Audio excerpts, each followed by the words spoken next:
കൂടുതൽ വിവരങ്ങളുമായി അല്ലമീനും മുഹമ്മദ് അസ്ലമും ചേരും. ആദ്യം അല്ലമീനിലേക്ക്. അല്ലമീൻ, സംഭവ സ്ഥലത്താണല്ലോ ഉള്ളത്.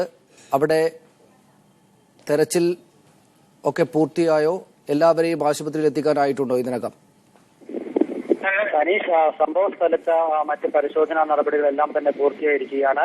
പരിക്കേറ്റവരെയും മരിച്ചവരെയും ഒക്കെ തന്നെ രാവിലെ 9 മണിയോടുകൂടി വിവിധ ആശുപത്രികളിൽ എത്തിച്ചു. ശേഷം കെട്ടിടങ്ങൾക്കുള്ളിൽ കുടുങ്ങിപ്പോയ ശരീരാവശിഷ്ടങ്ങൾ ശേഖരിക്കുന്ന നടപടികളായിരുന്നു. അതും പൂർത്തിയായി.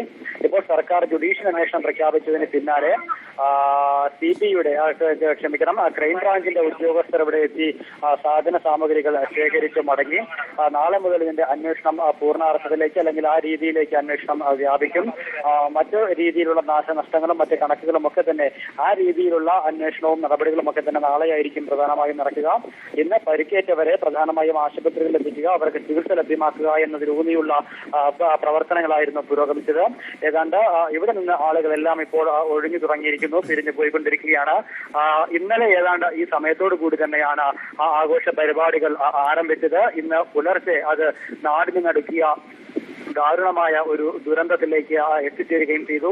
ഏതായിരുന്നാലും കേന്ദ്ര നേതാക്കളടക്കം സംസ്ഥാന കേന്ദ്ര സർക്കാരുകൾ ഇക്കാര്യത്തിൽ ഗൗരവത്തോടു കൂടി തന്നെ പരിഗണിക്കുകയും ആ അർത്ഥത്തിലുള്ള നടപടികൾ തന്നെ പ്രഖ്യാപിക്കുകയും ചെയ്തിട്ടുണ്ട്. ഏതായിരുന്നാലും നാടിനെ നടുക്കിയ ഒരു സംഭവം തന്നെയാണ് ഇന്ന് പുലർച്ചെ പരവൂരിൽ അരങ്ങേറിയത് എന്ന് തന്നെ പറയാം. നന്ദി അല്ലമീൻ. വിവരങ്ങൾക്ക് മുഹമ്മദ് അസ്ലം കൂടെ ചേരുന്നു വിശദാംശങ്ങളുമായി. മുഹമ്മദ് അസ്ലം, പ്രധാനമന്ത്രി നരേന്ദ്രമോദി, കോൺഗ്രസ് ഉപാധ്യക്ഷൻ രാഹുൽ ഗാന്ധി എന്നിവരടക്കമുള്ള രാഷ്ട്രീയ നേതാക്കളെല്ലാം തന്നെ, ഭരണ നേതാക്കളെല്ലാം തന്നെ സംഭവസ്ഥലത്തെത്തിയിരുന്നു. ആശുപത്രിയിലും അവർ സന്ദർശനങ്ങൾ നടത്തി.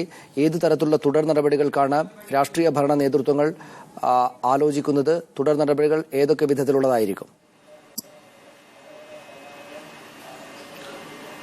കേരളം കണ്ട ഏറ്റവും വലിയ ഈ ദുരന്തത്തിന്, വെടിക്കെട്ട് ദുരന്തത്തിനെ ദേശീയ തലത്തിൽ തന്നെ ദേശീയ തലത്തിൽ തന്നെ നേതാക്കളും അതോടൊപ്പം തന്നെ ഭരണകർത്താക്കളും ഗൗരവത്തിലെടുത്തു എന്ന് വേണം ഇന്നത്തെ അവരുടെ പ്രതികരണങ്ങളും അവരുടെ സന്ദർശനങ്ങളും മനസ്സിലാക്കാൻ. പ്രധാനമന്ത്രി എത്തുകയും സംഭവ സ്ഥലത്തും ആശുപത്രികൾ, തിരുവനന്തപുരം മെഡിക്കൽ കോളേജ്, കൊല്ലം ജില്ലാ ആശുപത്രികൾ എന്നിവർ സന്ദർശിക്കുകയും മന്ത്രിമാരുമായും ഉന്നത ഉദ്യോഗസ്ഥരുമായും വിശദമായി തന്നെ ചർച്ചകൾ നടത്തുകയും ചെയ്തു. കോൺഗ്രസ് ഉപാധ്യക്ഷൻ രാഹുൽ ഗാന്ധിയും ഇതുപോലെ തന്നെ പരവൂരും കൊല്ലം ജില്ലാ ആശുപത്രിയിലും തിരുവനന്തപുരം മെഡിക്കൽ കോളേജും സന്ദർശിച്ചു.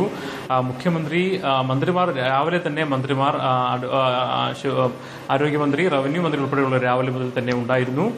മുഖ്യമന്ത്രിയും ഒരു 10 മണിയോട് തന്നെ എത്തി. അദ്ദേഹം ഇപ്പോഴും കൊല്ലം വിട്ട് പോയിട്ടില്ല, രക്ഷാപ്രവർത്തനങ്ങൾക്ക് നേതൃത്വം നൽകുന്നുണ്ട്.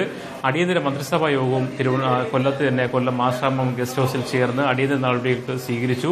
ഇതിൽ പ്രധാനമായും സംസ്ഥാന സർക്കാരുകൾ കേന്ദ്ര സർക്കാരുകൾ എല്ലാവിധത്തിലുള്ള സഹായവും സംസ്ഥാന സർക്കാരിന് വാഗ്ദാനം ചെയ്തിട്ടുണ്ട്.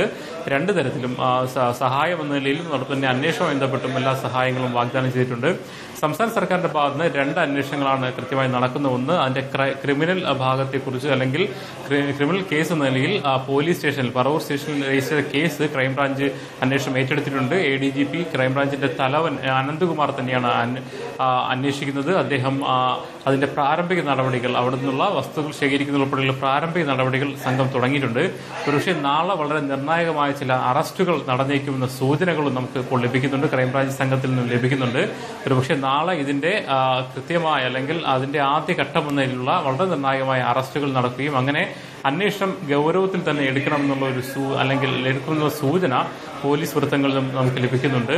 അതുപോലെ തന്നെ ഇതുമായി ബന്ധപ്പെട്ട് വിവിധ ഘട്ടങ്ങളിൽ കമ്മിറ്റി ഭാരവാഹികൾ, അതോടൊപ്പം തന്നെ ഇതിന്റെ നടത്തിപ്പുകാർ, അതോടൊപ്പം തന്നെ ഇതിന്റെ കമ്പക്കെട്ട് നടത്തുന്നവർ എന്നിവരുമായി ബന്ധപ്പെട്ട വിപുലമായ അന്വേഷണങ്ങളും മറ്റു കാര്യങ്ങളും നടത്താൻ ഉള്ള ശ്രമങ്ങളിലേക്ക്, അതിന്റെ പ്രാരംഭ നടപടികളിലേക്ക് ക്രൈംബ്രാഞ്ച് കടന്നിട്ടുണ്ടെന്ന സൂചനകൾ നമുക്ക് ലഭിക്കുന്നു. ജുഡീഷ്യൽ അന്വേഷണം കുറച്ചുകൂടി സമയം സ്വാഭാവികമായും എടുക്കും. കാരണം ഇന്ന് ജഡ്ജിയും തീരുമാനിച്ചിട്ടേ ഉള്ളൂ. ഇനി ടേംസ് ഓഫ് റെഫറൻസ് അതിന്റെ മുഴുവൻ വിശദാംശം കൂടി തീരുമാനിച്ച് നൽകുകയും അതിന്റെ ഉത്തരവുകൾ ഇറങ്ങുന്ന മുറയ്ക്ക് മാത്രമേ ജുഡീഷ്യൽ അന്വേഷണത്തിലേക്ക് പോവുകയുള്ളൂ. അതേസമയം സർക്കാരിന്റെ ഭാഗത്തുനിന്നുള്ള മറ്റ് നടപടികൾ, പ്രത്യേകിച്ച് രക്ഷാ പ്രവർത്തനത്തിനുള്ള അല്ലെങ്കിൽ മരിച്ചവരുടെ കുടുംബാംഗങ്ങൾക്കുള്ള ധനസഹായം, പരിക്കേറ്റവരുടെ ധനസഹായം എന്നിവയുള്ള കാര്യങ്ങൾ നാളെ മുതൽ തന്നെ അതിന്റെ കാര്യങ്ങൾ മുന്നോട്ട് പോകുമെന്നാണ് റവന്യൂ മന്ത്രിയും അതോടൊപ്പം തന്നെ മുഖ്യമന്ത്രിയുടെ ഓഫീസും അറിയിക്കുന്നത്.